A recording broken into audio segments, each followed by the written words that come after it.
I would not bother showing this film to any woman. They would never understand it. This is men's business. Serious men's business.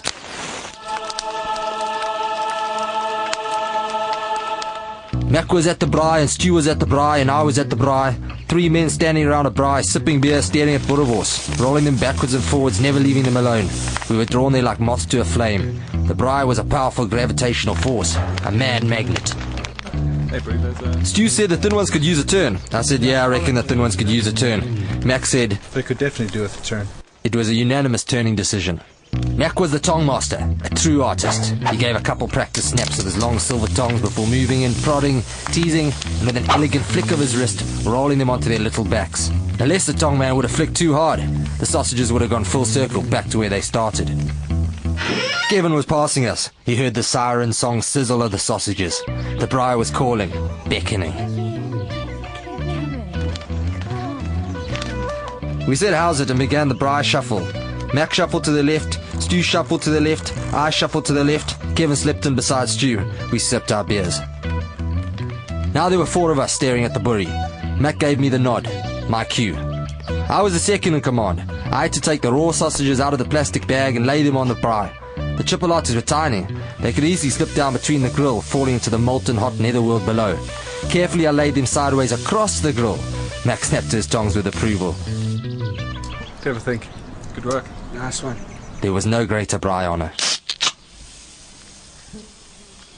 Luke came along.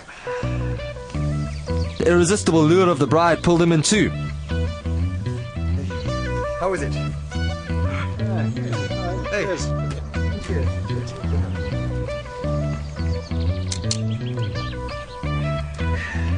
Stu was the fork pronger. He had the fork to prong the tough hides of the Free State's finest boerewors, and he showed a lot of promise, stabbing away eagerly, leaving perfect little vampire holes up and down the skins. You know, I'd thought they'd have cooked a lot better if you didn't keep poking. In the silence you could have heard a chipolata drop. This newcomer was a rabble-rouser, bringing in his crazy ideas from the outside. He didn't understand the hierarchy. First the tong master, then the boerele, then the fork pronger.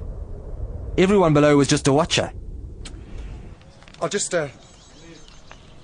Maybe eventually they'll move up the ladder, but for now, don't rock the Weber.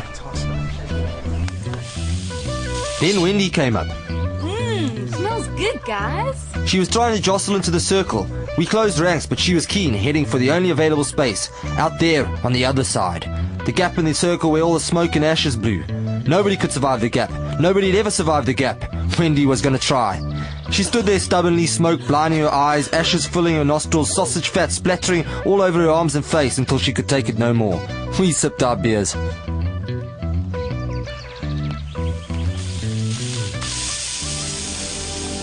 And then Mac handed me his tongs. I knew what was happening. I'd waited a long time for this moment. The abdication. The tongs weighed heavy in my hands, firm in my grip.